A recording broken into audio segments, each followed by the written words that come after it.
저는 지난 몇 주 동안 사도행전 1장부터 오늘 3장에 이르게 되었는데, 처음 교회가 시작될 때 그 예수님이 십자가에 못 박히셨다가 이제 부활하신 모습으로 40일 동안 제자들과 함께 계시면서 제자들에게 아버지께서 약속하신 성령을 기다려라. 그래서 이 제자들이 한 곳에 모여 간절한 마음으로 약속하신 성령을 보내주세요. 온 마음을 다해서 함께 기도하며 이제 사모함으로 기다렸습니다. 드디어 오순절날 성령께서 그 모인 그 현장에 자리에 강력하게 임하여 주셨습니다. 그리고 이제 이 사도들이 그동안 두려움 때문에 빗장을 걸어 잠궜던 마음의 문, 또 실제적인 다락방의 문을 열어 젖히고 그 많은 사람들이 오고 가는 예루살렘 내거리로 나갔습니다. 그리고 이제 힘껏 복음을 전하기 시작합니다. 너희가 십자가에 못 박아 죽인 그 예수가 바로 하나님께서 그 예수를 너희들의 주와 그리스도가 되게 하셨다. 누구든지 이 예수님을 믿으면 구원을 받는다. 아주 강력하게 외쳤습니다. 그 외침의 소리를 듣고 많은 사람들이 마음에 찔렸습니다. 그렇구나. 내 죄 때문에 내가 바로 예수님을 십자가에 못 박았구나. 성령께서 깨닫게 하신 거죠. 성령께서 마음을 만지신 거죠. 그래서 제자들에게 형제들아 우리가 어찌할꼬? 너희가 예수 그리스도의 이름으로 침례를 받고 죄사함을 받으라. 그리하면 성령을 충만하게 받게 될 거다. 그래서 그들이 점점 더 그 수가 더해지고 또 교회의 형태가 갖추어지기 시작했습니다. 초대교회 이야기 여러분과 함께 지난 시간까지 나누었는데, 그 교회 공동체가 사도들의 가르침을 받고 또 사랑의 교제를 나누고 그리고 기도에 힘쓰고 주변의 이웃 사람들에게 칭찬을 받는 공동체로 이렇게 아름답게 세워지는 모습까지 우리가 지난주에 말씀을 함께 나누었습니다. 오늘 저는 이제 3장으로 넘어가서 여러분들과 함께 이제 이 교회 역사에 그리고 사도행전에 중요한 기적 사건이 하나 벌어집니다. 이 사건 때문에 순교자 스데반 집사님의 순교 사건까지 교회가 여러 가지 어려움과 핍박을 당하게 됩니다. 종교 지도자들로부터 이 교회 공동체가 질투의 대상이 되고, 그리고 어찌하든지 이 교회를 어렵게 만들고 힘들게 만들려고 하는 그 외부적인 세력들이 아주 강력하게 도전해 오는 그런 그 동기부여가 되는 이 사건이 3장에 벌어지게 됩니다. 이 사건 때문에 더 이상 너희가 예수의 이름으로 말하지 마라. 예수 이름으로 더 이상 전하지 마라. 복음 전하지 마라. 여러분 느낌이 어때요? 마치 오늘날 교회를 향해서 이 사회가 코로나를 빌미로 교회를 혐오의 대상으로, 그리고 더 이상 마치 이 교회 공동체가 모여서 예배하고 찬송하고 그렇게 하는 모든 일들이 마치 비정상적인 일들처럼 그렇게 몰아가는, 매스컴도 그런 방향을 이렇게 몰아가는 그런 느낌 속에 우리가 살아가고 있지 않습니까? 그런데 바로 그 시점에 오늘 이 사도행전 3장이 사건이 발생을 하는 거죠. 그런데 오늘 저는 이 3장 말씀을 여러분들과 함께 나누기 위해서 어떤 주제로 여러분들과 이 말씀을 나눠야 할까 묵상하고 기도하다가, 사실 이 1절부터 10절 이 사건의 핵심은 6절입니다. 6절. 베드로가 이르되 은과 금은 내게 없거니와 내게 있는 거, 은과 금은 내게 없거니와 내게 있는 거, 이것을 너에게 주노니 나사렛 예수 그리스도의 이름으로 일어나 걸어라. 그러니까 이 본문에, 이 기적 사건에, 이 초대교회의 아주 획기적인 이 표적의 기록 속에 주제가 될 만한 그 스토리는, 그리고 그 주제의 성구는 6절이라고 생각합니다. 은과 금은 내게 없지만 내게 있는 것을 너에게 주노니 나사렛 예수 그리스도 이름으로 일어나 걸어라. 그러면 지금 1절을 시작하는 베드로와 요한, 이 사람들은 그들 속에 나사렛 예수 그리스도의 이름이 있었어요. 그러니까 이 사람들은 나사렛 예수 그리스도의 이름으로 사는 사람들이에요. 나사렛 예수 그리스도의 이름으로 사는 사람들이 오늘 이 3장 사건의 주인공들이에요. 이 역사가 일어나는 거죠. 오늘 이 코로나 때에 우리가 사모하는 것은 우리도 나사렛 예수 그리스도의 이름으로 살아야 되겠구나, 나사렛 예수 그리스도의 이름으로 사는 여러분 되시기를 주님의 이름으로 축원합니다. 저는 오늘 이 짧은 본문을 통하여서 나사렛 예수 그리스도의 이름으로 사는 사람, 어떤 사람일까? 나사렛 예수 그리스도의 이름으로 사는 사람에게 어떤 역사가 일어날까? 함께 이 말씀을 통하여 살펴보기를 원합니다. 자, 먼저 이 본문은 이렇게 시작합니다. 제9시 기도 시간에, 제9시 기도 시간에. 여러분, 유대인들은 그들의 율법으로 하루에 3번 성전에 올라가든지 성전을 향하든지, 여러분 우리가 구약 성경에서도 다니엘서를 보면 하루 3번 창문을 예루살렘으로 향하여 열어놓고 다니엘이 기도하는 장면이 나오죠. 유대인들은 이것이 그들의 습관이었어요. 그런데 여기 보니까 제9시, 이게 오후 3시를 의미합니다. 오후 3시 기도 시간에 베드로와 요한은 지금 1장부터 부활하신 예수님, 그리고 그 부활하신 예수님이 승천하신 후에 약속으로 성령을 기다리라고 하는 부탁, 그 기다림 가운데 성령을 충만히 받고, 성령을 받으니까 그 성령이 예수 그리스도를 친히 증거하셨어요. 성령이 예수 그리스도를 확증하셨어요. 그래서 예수 그리스도의 이름이 그들 속에 있었어요. 예수 그리스도의 이름으로 사는 베드로와 요한은 더 이상 이 제9시 기도 시간이 습관이 아닙니다. 종교적인 외형이 아닙니다. 그들은 이 기도가 생명줄인 줄로 믿습니다. 하나님 앞에 달려나아가 하나님의 은혜를 구하고 하나님의 임재 앞에서 살아계신 그 하나님과 교제하며, 하나님, 교회에 핍박이 있고 교회에 많은 반대의 세력들이 일어나고 교회에 많은 여러 가지 어려움들이 있다 할지라도 주님, 이 시대에 우리가 할 수 있는 일. 여러분, 오늘 이 성경을 보니까 예수 그리스도의 사람들, 예수 그리스도로 사는 사람들의 첫 번째 특징은 기도하는 거예요. 실제로 여러분, 우리가 1장부터 보면 1장 14절, 부활하신 예수님이 승천하시면서 제자들에게 약속을 하셨습니다. 그리고 부탁하셨습니다. 예루살렘을 떠나지 말고 성령이 부어주실 때까지 기다려라. 그랬을 때 1장 14절 다 같이 한번 읽겠습니다. 시작. 여자들과 예수의 어머니 마리아와 예수의 아우들과 더불어 마음을 같이하여 오로지 기도에 힘쓰더라. 오로지 기도에 힘쓰더라. 더 이상 이것은 신앙의 습관이 아니에요. 율법의 테두리가 아니에요. 이 기도야말로 예수 그리스도가 그 중심의 삶이 되고 신앙이 되고 중심의 가치관이 되고 능력이 되는 사람에게 나타나는 첫 번째 현상, 기도하는 겁니다. 여러분, 우리가 지난 시간에 나누었던 2장 24절 말씀도 한번 같이 가서 볼까요? 2장 24절, 성령의 부어주심을 경험한 이 교회 공동체, 사도들의 가르침을 받는 이 공동체, 사랑의 교제를 나누는 이 공동체가 뭐 했을까요? 2장 42절 말씀에 보면 그들이 사도의 가르침을 받아 서로 교제하고 떡을 떼며, 다 같이 시작, 오로지 기도하기를 힘쓰니라. 오로지, 전혀, 오직. 사랑하는 여러분, 3장 1절부터 10절의 이 문맥이 하나님 예수 그리스도의 이름으로 사는 사람, 그들에 의하여 이루어진 예수의 능력. 그런데 그 첫 번 열쇠가, 첫 단추가 뭐로 시작하냐 하면 제9시 기도 시간에, 이렇게 시작합니다. 제9시 기도 시간에 베드로와 요한이 성전에 올라갈 새 기도하러 올라가는 거죠. 여러분, 조금 전 교회 소식을 영상으로 보았습니다. 코로나가 닥쳤습니다. 그러면 우리가 더 기도해야죠. 코로나 때문에 영적으로 눌릴 이유가 없습니다. 더 기도해야죠. 여러분, 한 사람이 일주일에 한 번 예배당에 오십시다. 우리가 단체로 여러 명이 함께 모이는 것은 금지 명령을 따라야죠.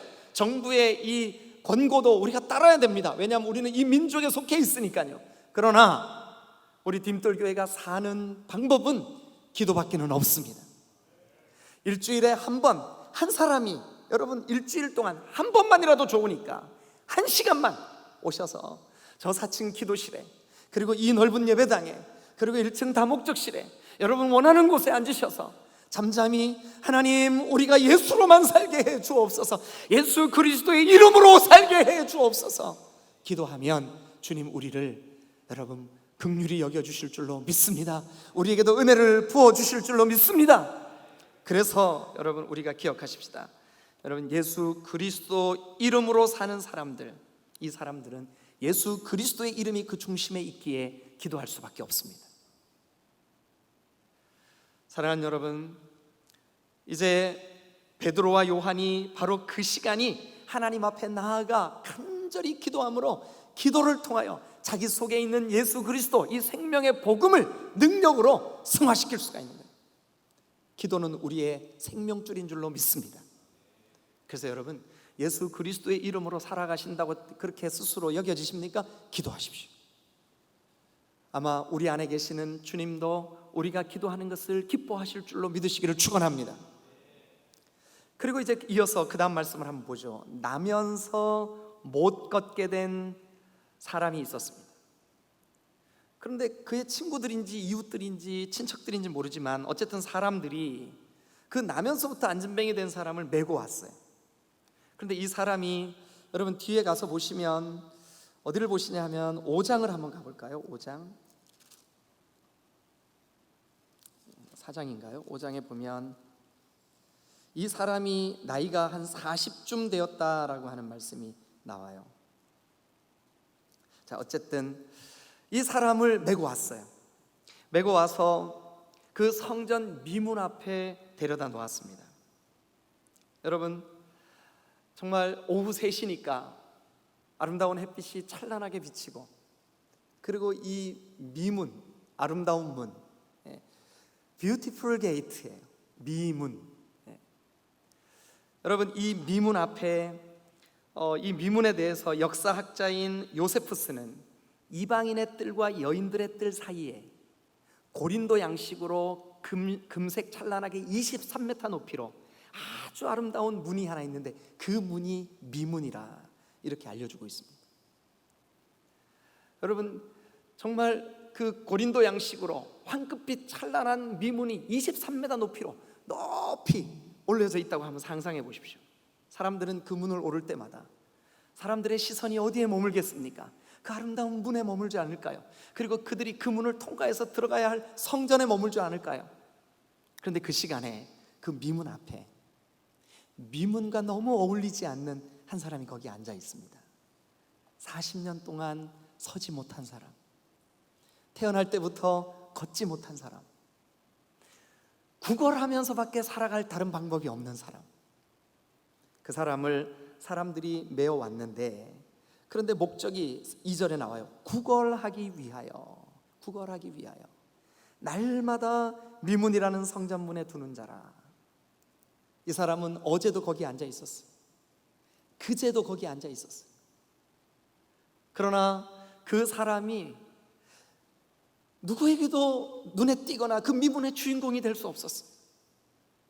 아마 베드로와 요한도 그들의 그 예루살렘에 와 있는 기간 동안은 끊임없이 이 미문을 통하여 성전에 오르내리지 않았을까요? 그런데 하필 3절에 봅니다. 그가 베드로와 요한이 성전에 들어가려 함을 보고 구걸하거늘, 그가 베드로와 요한이 들어가는 걸 보고 나 좀 도와주십시오, 나에게 동전 한 입만 주십시오, 나에게 좀 먹을 것을 주십시오, 이렇게 했겠죠. 그랬는데 4절 봅니다. 베드로가 요한과 더불어 주목하여. 이 주목하여라고 하는 말은 아테니조라고 하는 헬라 말로 쓰여져 있는데, 이 주목하여, 새 번역 성경은 이 주목하여를 눈여겨보며 이렇게 번역했어요. 눈여겨보며, 집중했다는 거예요.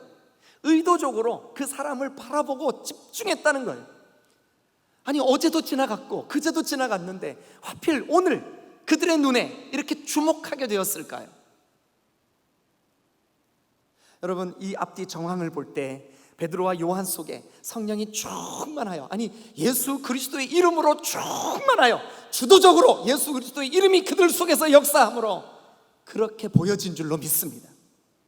그러므로 예수 그리스도의 이름으로 사는 사람들의 삶의 특징은 뭐냐면, 오늘 예수 그리스도의 이름이 필요한 영혼에게 관심이 기울여진다는 거예요.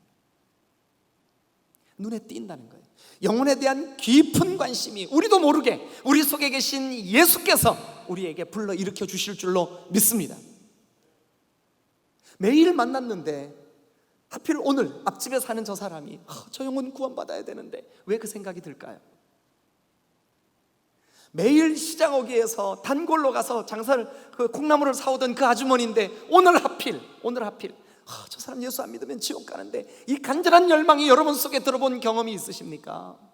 왜 그런 생각이 들까요? 우리 안에 계신 예수님 때문입니다. 예수 그리스도로 사는 사람들은 한 영혼에게 깊은 관심이 생겨나게 되어 있습니다.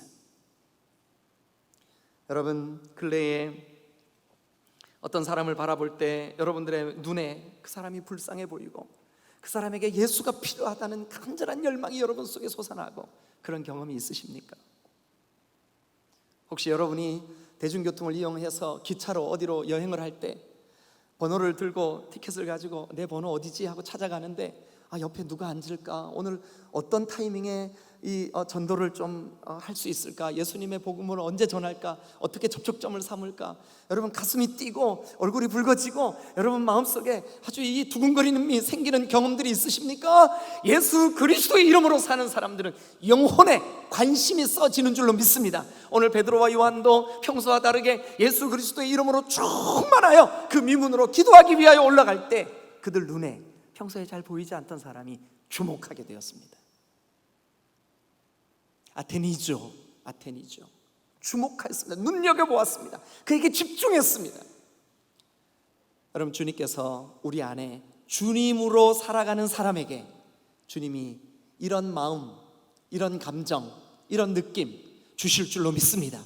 영혼에 대한 관심, 영혼에 대한 불쌍히 여기는 마음, 영혼에 대한 예수 없는 생명의 그 가련한 운명을 우리에게 느끼게 해주는 베드로와 요한이 그 느낌을 가졌어요. 저 사람도 예수 믿어야 되는데. 그래서 베드로와 요한이 말합니다. 우리를 보라. 그리고 난 다음에 이 40세쯤 된 이 장애인이 이제 베드로와 요한을 집중해서 봅니다. 근데 보는 목적이 뭐냐 하면, 뭐를 좀 얻을 수 있을까? 뭘 주려고 그러지? 뭐를 좀 얻을까 해서 이제 쳐다보는 거예요. 그런데 6절을 봅니다. 우리 다 같이 한번 읽을까요? 시작. 베드로가 이르되 은과 금은 내게 없거니와 내게 있는 이것을 너에게 주노니 나사렛 예수 그리스도의 이름으로 일어나 걸으라 하니. 여러분, 베드로와 요한은 그들에게 돈이 없었어요. 베드로와 요한은 그들에게 사회적인 지위가 없었어요. 만약 돈이 있었다면 그 돈으로 그를 도왔겠죠. 그러나 돈보다 훨씬 더 중요한 게 그들 속에 있었어요. 베드로와 요한은 고기 잡는 어부들이었어요. 가뜩이나 지난 한 3년 반 정도는 예수님을 따라다니느라고 그것조차도 하질 못했어요. 그들에게 물질이, 돈이 있을 리가 없죠. 그들은 저 갈릴리 촌 사람들이에요. 그들이 그 예루살렘 핵심, 중심, 이스라엘의 중심에 정치인들하고 연줄이 다 있을 리가 없죠. 연줄이 다 있다면 복지적인 차원에서 이 사람을 위해서 좀 돕는 일을 좀 붙여주십시오. 이 사람을 어떻게 좀 도와주십시오. 사회적인 어떤 기관에 좀 이렇게 관리해 주십시오. 아니요, 그럴 수 없었습니다. 베드로와 요한이 할 수 있는 건 아무것도 없었어요. 그러나 아무것도 없지 않았어요. 베드로와 요한이 이렇게 말합니다. 은과 금은 나에게 없지만 그러나 나에게 있는 것이 있다. 내게 있는 이것이 있다. 여러분, 그것이 뭡니까? 나사렛 예수 그리스도의 이름. 나사렛 예수 그리스도의 이름. 여러분, 예수의 이름이 그 속에 있어서 예수님의 이름으로, 예수님의 이름이 삶의 목적과 수단과 모든 가치관이 된 그 사람, 예수의 이름으로 사는 사람은 오직 모든 삶의 답이 예수 그리스도의 이름뿐인 줄로 믿습니다. 이런 사람은 예수 그리스도만 의지합니다. 그래서 오직 나사렛 예수 그리스도로 사는 사람은 예수 그리스도의 이름만 의지하는 사람인 줄로 믿습니다. 베드로와 요한이 지금 그런 거예요. 줄만한 게 없거든요. 그러니까 예수님의 이름만 의지하는 거죠. 예수님의 이름이 제일 중요한 거죠. 그래서 그 이름을 주는 게 돈 몇 푼 주는 것보다 훨씬 중요하죠. 여러분, 우리가 아무것도 없는 것 같으나 다 가진 사람들인 줄로 믿습니다. 왜냐하면 우리에겐 예수 그리스도의 이름이 있기 때문입니다. 교회가 이렇게 위기에 처하는 것 같지만 그렇지 않습니다. 여러분, 예수 그리스도의 이름이 우리에게 있는 줄로 믿습니다. 틀림없이 이번 코로나를 통하여 주님이 교회를 향하여 행하시고 계시는 어떤 일이 있는 줄로 믿습니다. 오직 우리가 예수 그리스도의 이름을 의지하여 그 예수 그리스도의 이름으로 살아가면, 그분만 의지하면 주님 틀림없이 우리 가운데 역사하실 줄로 믿습니다. 베드로와 요한은 예수 그리스도의 이름밖에 줄 게 없었습니다. 그러나 그 이름이 그 영혼을 구원하는 줄로 믿습니다. 이름이 그 영혼을 영생을 주는 줄로 믿습니다.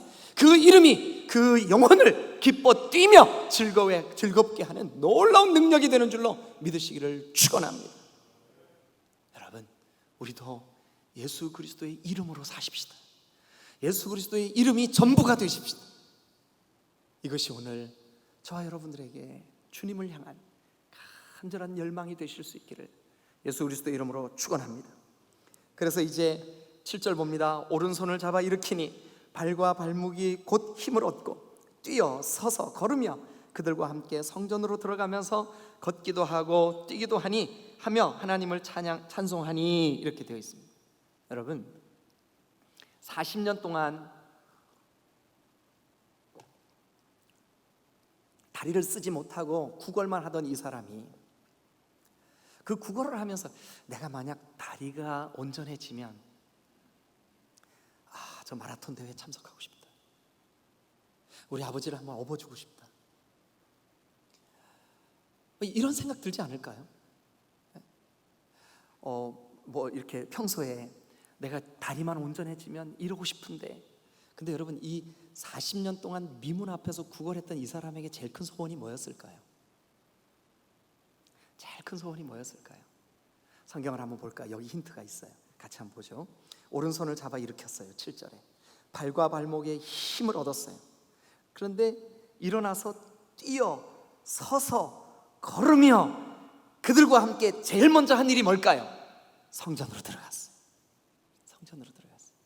그렇다면 이 사람에게 평소에 미문 앞에서 구걸을 하며 지나가는 사람들마다 한 푼 주세요, 나 좀 도와주세요, 나 좀 불쌍히 여겨주세요, 40년 동안 이 사람의 간절한 소원이 하나 있었다면 이 본문을 통해서 우리가 뭐를 발견할 수 있을까요? 성전에 들어가 보고 싶다. 여러분, 이 사람도 이스라엘 사람입니다. 이 사람도 하나님의 택한 백성입니다. 이 사람도 아브라함의 후손입니다. 이 사람도 성전에 들어가고 싶어하는 열망이, 영적인 본능이 있는 사람입니다. 그런데 한 번도 들어갈 수가 없어요. 왠 줄 아십니까?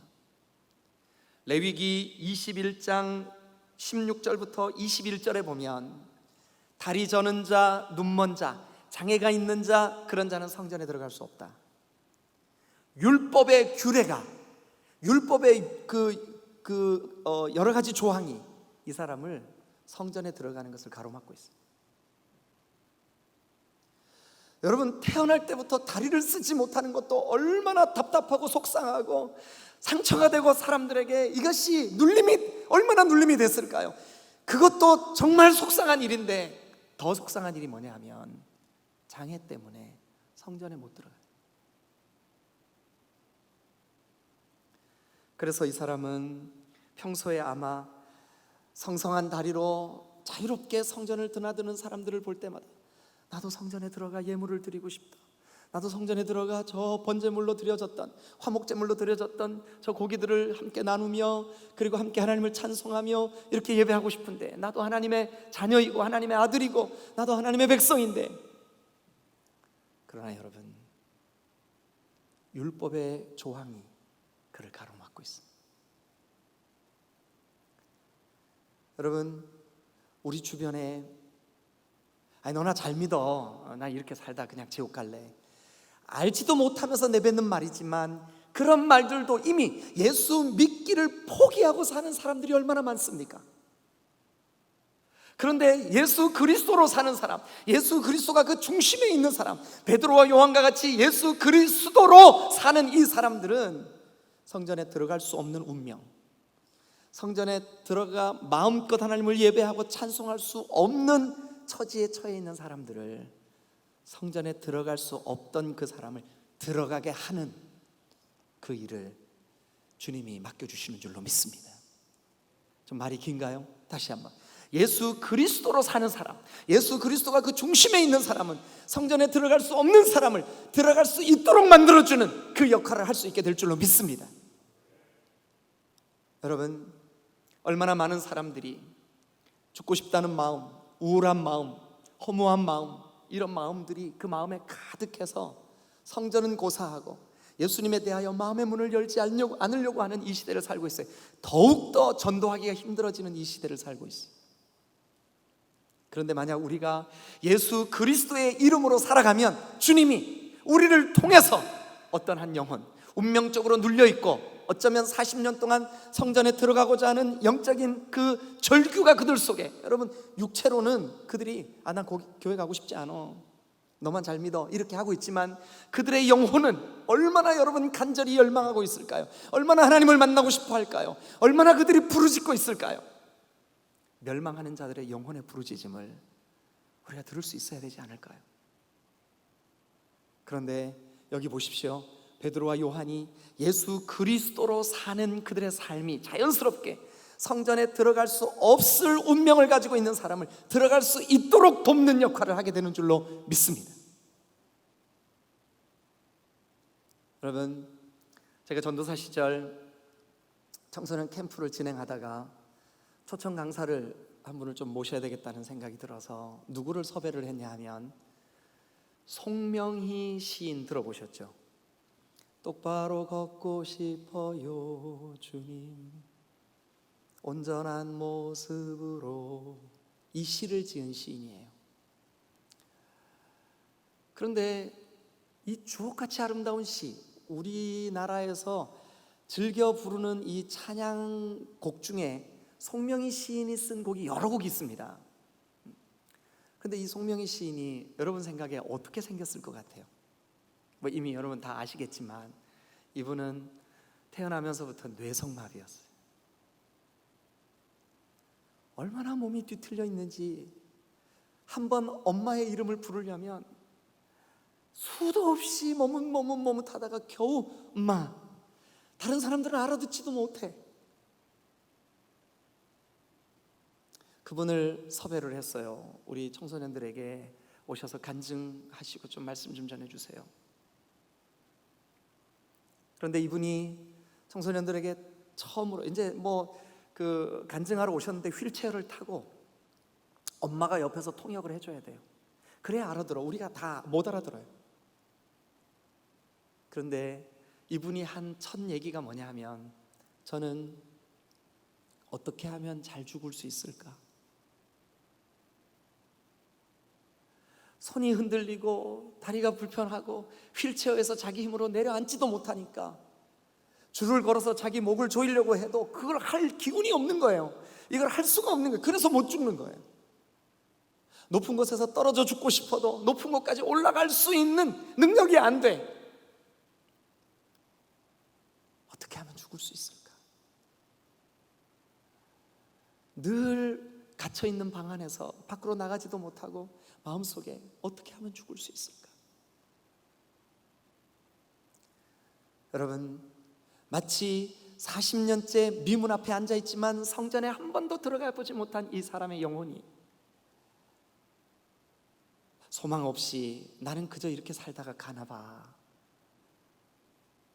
자기의 인생을 운명의, 그냥 그 운명의 눌림에 깊이 빠져있는, 그래서 자기의 진정한 영적인 소원이 뭔지도 모르고 살아가는, 그러던 어느 날 이 송명희 시인의 집에 그 어머니 친구들이 어머니를 전도하려고 몇 분이 찾아왔다는 거예요. 그리고 그 엄마하고 같이 그 예배를 드렸던 것 같아요. 전도를 하고 예배를 드렸는지 어떻게 하여튼 예배를 드렸대요. 근데 이 송명희 자매는 자기 방에 건넌 방에서 그 예배 드리는 소리를 들은 거예요. 그런데 그 예배 드리는 소리를 듣다가 나도 예수님 믿고 싶다. 그리고 그들이 돌아가려고 할 때 엄마를 불렀어요.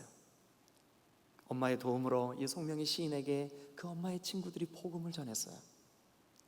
그날 그 복음을 받아들였고 어둡고 우울하고 죽을 일만 계획하던 송명희 시인에게 빛이신 예수 그리스도가 찾아와 주신 줄로 믿습니다.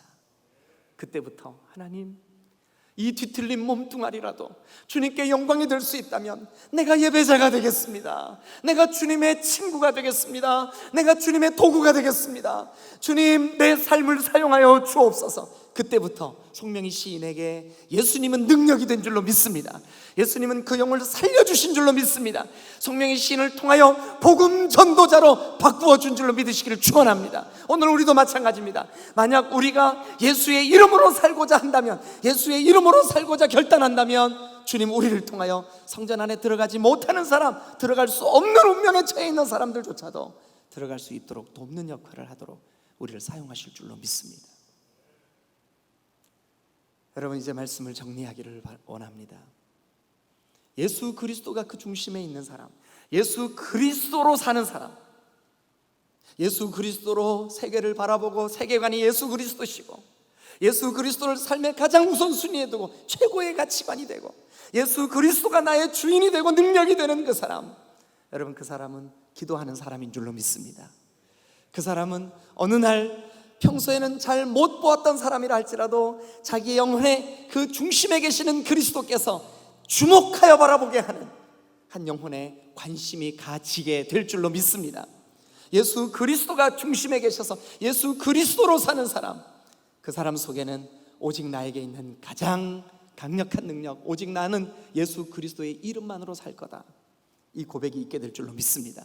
예수 그리스도가 그 중심에 있는 사람, 예수 그리스도로 사는 사람, 운명적으로 성전에 들어갈 수 없고 하나님의 임재 앞에 설 수 없고 예수 믿고 구원받을 수 없는 사람을 그 예수 그리스도의 이름으로 구원받을 수 있도록, 성전에 나아가 하나님을 찬양할 수 있도록 여러분들이 그 통로가 될 수 있을 줄로 믿습니다. 오늘 우리 사모하십시다. 주님, 나도 예수 그리스도로 살게 해 주옵소서. 오직 내 안에 예수 그리스도만 나의 능력이 되며 생명이 되게 하여 주옵소서. 우리 시간 한번 같이 기도하시겠습니다.